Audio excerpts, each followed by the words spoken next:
Happy Monday, y'all.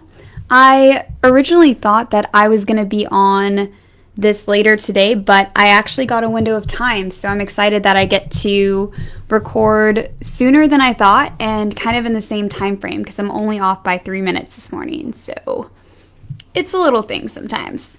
Today, I'm really excited to go into more depth of providing a language for boundaries. And each day, I'm going to provide a specific category or topic so that we can cover boundaries in these different areas of life. And today's boundaries are going to be all about the boundaries that we have with our significant others. So our partners, our boyfriend, girlfriends, our husband, wife. These are boundaries that we often will or may set with our partners. Again, everyone's unique and different, so this may look different depending on your relationship needs. But this will just provide kind of a framework and, again, language for some boundaries that might need to be set. Some of these I would recommend definitely need to be set, but again, it's totally up to you. It is your life, your relationships. So let's go ahead and delve into the specific boundaries that are commonly set in healthy relationships. So the first one is boundaries around conversation. So things like, when we're talking through an issue or having an argument, I'd really appreciate it if you didn't raise your voice, because often that might make me shut down. And, that's kind of the consequence. If you do raise your voice, I might shut down or I might have to leave the conversation. That can also go with things like if they start to criticize you or name call or label you or try to tell you how you feel during that conversation. You could say things like, please don't do that. If you do, then I will, go and take what we call like a self timeout, because you never really want to take a timeout on your partner. Typically, they don't take that very well. They don't like it when you call timeout on them when they're upset with you, especially. So really, it's more about taking your own ownership and saying, hey, I need to take a couple minutes and exiting that conversation.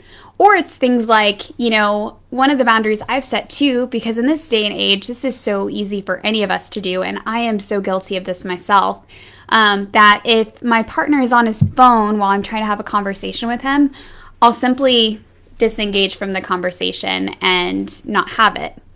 And that's kind of his cue and reminder, oh yeah, I need to tune in and actually be fully attuned to this conversation. And vice versa. When someone does that with me, I'm like, oh yeah, I need to get off my phone or I need to get off whatever device I'm on and really give you my full attention, because I know that in this day and age with technology, we're having to set boundaries we may have not had to set before.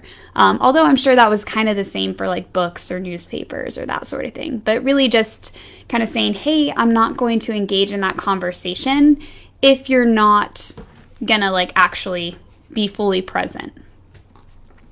Other things like really reiterating, like, I want you to let me finish speaking before you respond. So you can do that sometimes in the middle of a conversation too and say, hey, I really need to be able to finish what I'm saying, unless, again, I'm going to disengage from this conversation. That's another common boundary, especially when having hard conversations. A family boundary, and sometimes we can do this with friends too, is, I want you to stop sharing every dispute that we have with your family. It makes our interactions feel awkward. Or I want you to stop sharing every dispute we have with your friends because it makes our interactions feel awkward. Now, of course, our partners have the right to process through and deal with issues on their own terms, right? Like sometimes they need a safe person to really process through things with, but they really need to have certain boundaries around that and maybe even share with us what that process is for them, because it definitely sucks to be on the other side and feel like, every little thing that happens, and especially only the negative things, right? Like we have those friends, and again, I've been guilty of this myself, where, all you share is the negative that happens with your partner. And it's really important that you have perspective and you don't just share the negative or don't share disputes with multiple people. Often, again, usually we only need maybe one person to really process it with, one safe person, maybe two.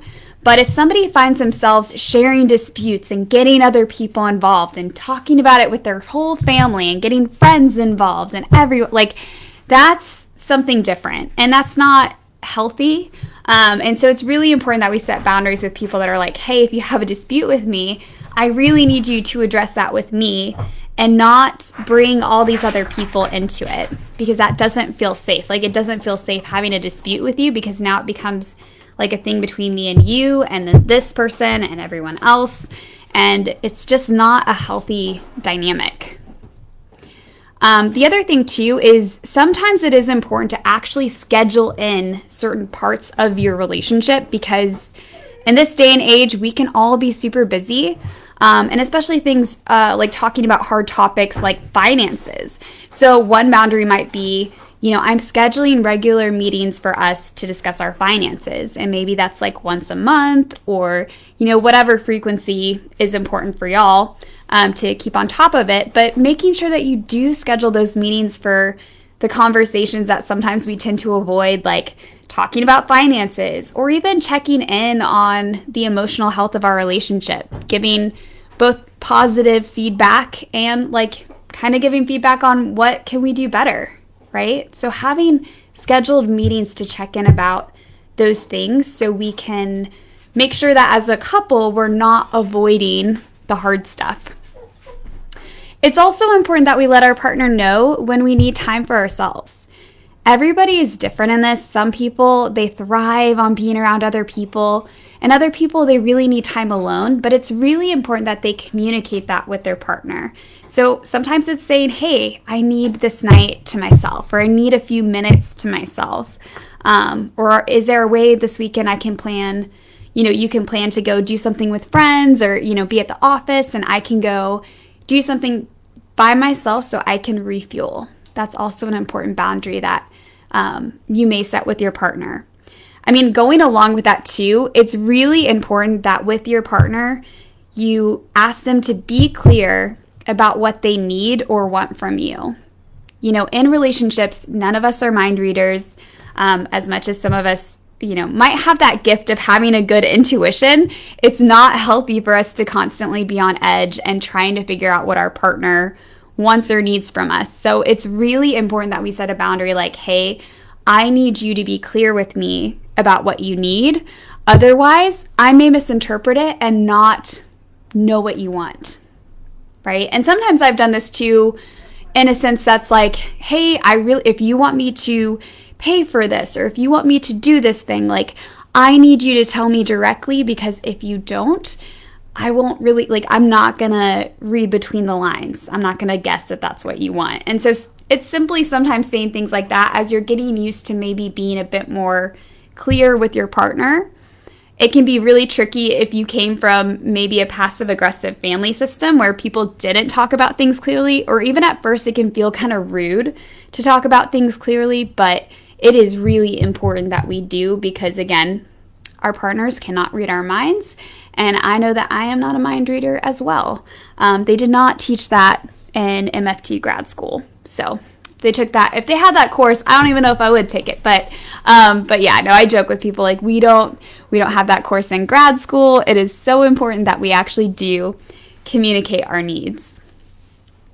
Another common one too is to set the boundary that when we worked through an issue, I really need you to not bring it up in future conversations or arguments. So if you've resolved an issue in your relationship and your partner continuously brings it up in future conversations, we say that that's not fighting fair, because again, that was supposed to have already been resolved and put to rest. And so for the most part, that really shouldn't be brought up, again in the future.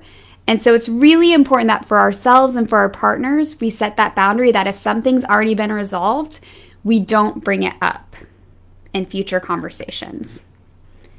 And yeah, that was kind of a hard one for me at first too. But I will say, as I've learned to do that, it's so good. It's so much healthier. It's, you can resolve things and actually let them be resolved. Of course, if it's the same issue, that's something totally different. But it's still not about bringing up something that happened like 3 years ago. You really want to stay in the present and be relevant, because sometimes like it's really more about how your relationship has evolved, because your partner likely has made progress in that area regardless. And it's important to give them due credit and not continuously like bring up stuff from the past.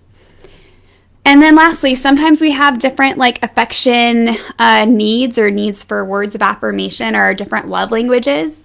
It's important we communicate that with our partner. And so another boundary might be, I would like for you to be more affectionate, or give me, something more tangible, like, can we start doing hugs, when you get home?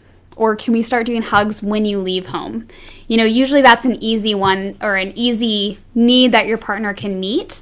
Now, if you find yourself like constantly needing affection and your partner is not like able to meet you in that, not because they're not giving it, but because you just kind of feel this insatiable need for affection, I might put that back on you and say there might be something there for you to figure out why it's so important you get that all the time, or that a hug doesn't do the trick. But typically we just have to communicate our needs and just have those small touch points throughout our day that like, our partner can give to us, because they're little, but they're also meaningful and help us feel like, we are connected in that way via affection.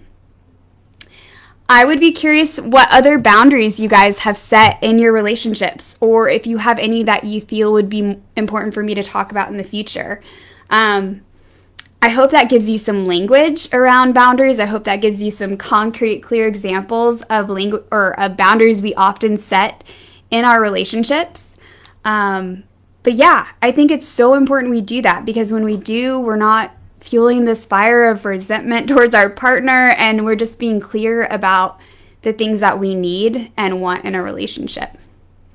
I hope you all have a wonderful Monday. I will check in with you guys tomorrow to talk more about explicit boundaries and other relationship areas of our life. Take care, y'all.